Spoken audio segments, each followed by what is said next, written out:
नमस्कार, news student network के इस खास कार्यक्रम उत्तराखंड समाचार में आपका स्वागत है। आप देख रहे हैं उत्तराखंड की मुख्य खबरें। चलिए शुरुआत करते हैं हेडलाइन से।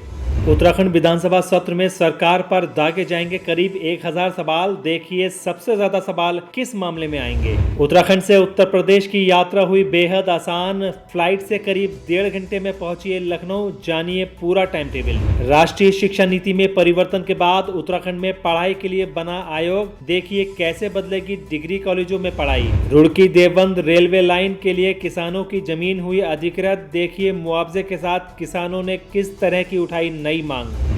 आयकर विभाग की 2 पैन कार्ड रखने वालों पर है बड़ी नजर। कर बचाने वालों पर होगी कानूनी कार्रवाई। देखिए कितना पड़ेगा जुर्माना। उत्तराखंड में माध्यमिक शिक्षा के साथ तकनीकी शिक्षा में भी बढ़ेगा प्रदेश। जानिए कौन से उठाए गए हैं सरकार द्वारा बड़े कदम। कॉर्बेट नेशनल पार्क में हाथियों की भी होगी फिटनेस। देखिए कैसा होगा उनके लिए नया जिम्नेजियम। अब खबरें विस्तार से उत्तराखंड की विधानसभा से। उत्तराखंड विधानसभा में इस बार सरकार को सत्ता पक्ष और विपक्ष के विधायकों से सबसे ज्यादा सवाल मिल सकते हैं। अब तक विधानसभा सत्र के लिए 910 सवाल विधानसभा में पंजीकृत हो चुके हैं। इसकी पुष्टि विधानसभा अध्यक्ष प्रेमचंद अग्रवाल ने की है। विधानसभा का सत्र सितंबर माह की 23 तारीख से शुरू होगा, जो केवल 3 दिन तक चलने वाला है। कोरोना काल में विधायकों ने इस बार सत्र में ऑनलाइन सवाल भेजे हैं, जिसके कारण सवालों की संख्या मार्च में हुए सत्र से कहीं ज़्यादा है। पिछले सत्र में विधानसभा को 724 सवाल मिले थे। इस बार विधानसभा सत्र में कैसे सवालों का सामना करना पड़ेगा, ये भी आपको हम बता देते हैं।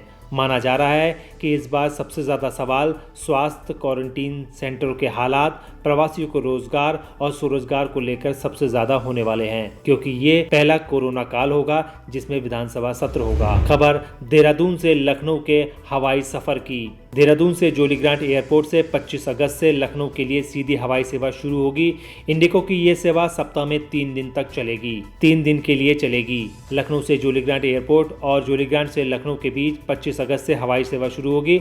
जोलीग्रांट के डायरेक्टर देवेंद्र कुमार गौतम ने बताया कि 25 अगस्त से इंडिगो की फ्लाइट लखनऊ से जोलीग्रांट एयरपोर्ट तक सेवा देगी। ये सेवा मंगलवार, गुरुवार और शनिवार को नियमित रहेगी। फ्लाइट का समय 5:25 पर जोलीग्रांट आएगी और यहाँ से लखनऊ के लिए शाम 6 बजे रवाना होगी। ये फ्लाइट लखनऊ 7:45 बजे तक पहुंच जाएगी। इसमें एक तरफ का किराया 3500 रुपए होगा। फ्लाइट लखनऊ के चौधरी चरण सिंह अंतर्राष्ट्रीय एयरपोर्ट पर यात्रियों को ड्रॉप कर देगी। खबर शिक्षा की नीति में बड़े परिवर्तन की।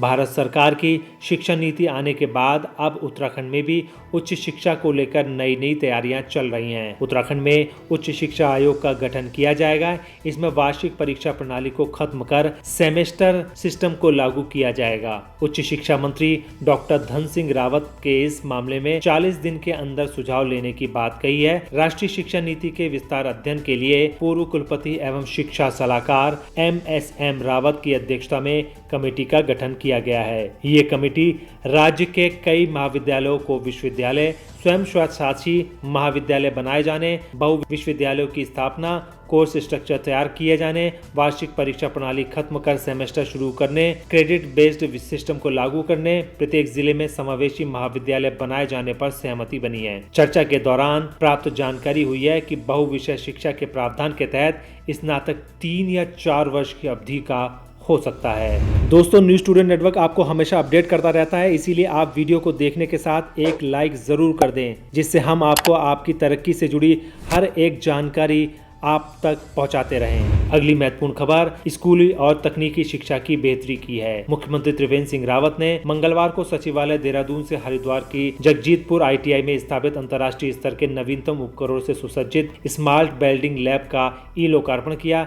इस दौरान उन्होंने कहा कि जगजीतपुर ITI के आधुनिकीकरण से राज्य में ITI के आधुनिकीकरण की अच्छी शुरुआत हुई है। क्वांटिटी के बजाय क्वालिटी एजुकेशन पर ध्यान ज्यादा देना होगा। उत्तराखंड में ITI एवं पॉलिटेक्निक में गुणवत्ता सुधार की दिशा में विशेष प्रयास करने होंगे। जगजीतपुर में ITI के छात्र छात्राएं प्रशिक्षण लेंगे।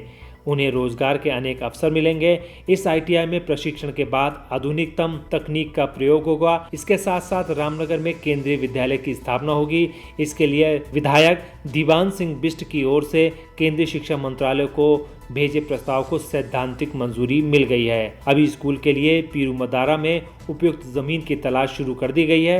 विधायक दीवान सिंह बिष्ट ने बताया कि रामनगर में केंद्रीय स्कूल बनने के बाद शिक्षा का अच्छा वातावरण मिल सकेगा। गुणवत्तापूर्ण शिक्षा के लिए बच्चों को बाहर जाने की जरूरत नहीं पड़ेगी। अगली महत्वपूर्ण खबर, रुड़की देवबंद रेलवे ट्रैक में मुआवजा बढ़ाए जाने की। कुंभ 2021 में होने वाले मेले के लिए रेलवे लगातार अपना विस्तार कर रहा है। रुड़की देवबंद रेल लाइन से जुड़े किसानों के लिए जिलाधिकारी से रेलवे के अधिग्रहण की गई जमीन का मुआवजा बढ़ा कर देने और प्रभावित परिवारों को एक एक सदस्य को नौकरी देने की मांग की गई है। रुड़की से देवबंद के लिए बन रहे रेलवे ट्रैक में उत्तराखंड के झरवेड़ा, शीतलपुर सहित 8 गांव के कुछ किसानों को 11 किलोमीटर भूमि अधिग्रहण की गई है।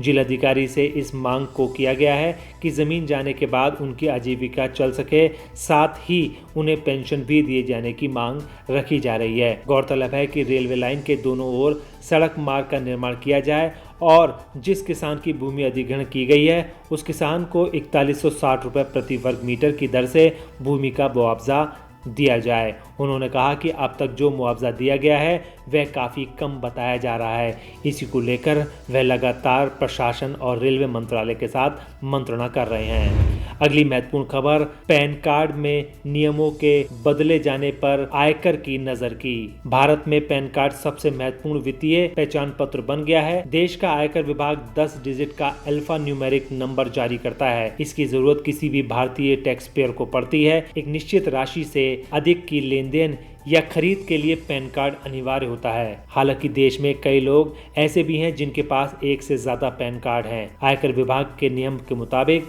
किसी भी व्यक्ति को एक से अधिक पैन कार्ड रखने की अनुमति नहीं होती है। कुछ लोग सिविल खराब होने पर जानबूझकर नए पैन कार्ड के लिए अप्लाई करते हैं। वहीं कुछ लोग कर देनदारी को घटाने के लिए नया पैन कार्ड बनवा लेते हैं। कुछ महिलाएं भी शादी के बाद नाम परिवर्तन को लेकर भी नया पैन कार्ड बनवा लेती हैं। ऐसे आयकर अधिनियम की धारा 139A7 के अंतर्गत कोई भी व्यक्ति जिसे पहले ही पैन कार्ड अलॉट किया जा चुका है वे नए pan card permanent account number के लिए नहीं अप्लाई कर सकते और न ही एक से ज्यादा पैन कार्ड रख सकते हैं। उनमें ऐसा करने पर 10,000 का जुर्माना लगाया जा सकता है और ये गैर कानूनी होने के कारण उनके खिलाफ भी कानूनी कार्रवाई भी हो सकती है। अगली महत्वपूर्ण खबर, कॉर्बेट नेशनल पार्क में बनने वाले जिम्नेजियम की। कॉर्बेट टाइगर रिजर्व के कालागढ़ हाथी कैंप में जानवरों के लिए जिम बनाया जाएगा ताकि वहां पल रहे हाथी कसरत करके फिट रह सकें। हाथियों के लिए बनाए गए जिम्नेजियम में हाथी वॉल से लेकर टायरिंग, मिट्टी के ढेर से खेलते हुए और मौज मस्ती करते हुए नजर आएंगे। राजाजी टाइगर नेशनल पार्क के बाद कॉर्बेट नेशनल पार्क में ये जिम खोला जा रहा है। कॉर्बेट नेशनल पार्क के निदेशक राहुल ने बताया कि कालागढ़ रेंज में हाथी कैंप है और इस कैंप में 217 से सन 2017 में कर्नाटक से 9 हाथियों को लाया गया था, जिसमें हाथियों के मेडिकल ट्रीटमेंट, खाने पीने की पूरी व्यवस्था होती है। हालांकि जंगल जैसे स्वच्छंद वातावरण का आनंद नहीं मिल पाता है। जिम्नेजियम खोलने का मकसद हाथियों को प्राकृतिक माहौल देना, जहां वे स्वाभाविक तौर पर तमाम गतिविधियां कर सकेंगे। इससे मेंटल स्ट्रेस नहीं होगा और हाथी स्वस्थ रहेंगे। अक्सर देखा जाता है कि हाथियों में भी स्ट्रेस के कारण भारी संघर्ष में कई हाथी मर भी चुके हैं, जिसके बाद सरकार ने ये बड़ा निर्णय लिया है। दोस्तों, हमारा यह वीडियो आपको कैसा लगा आप हमें कमेंट बॉक्स में ज़रूर बताइएगा। अगर आप इसको YouTube पर देख रहे हैं तो हमारे चैनल को सब्सक्राइब करिए। अगर आप Facebook पर देख रहे हैं तो हमारे चैनल को लाइक करिए और हमारे पेज को फॉलो करें। नमस्कार।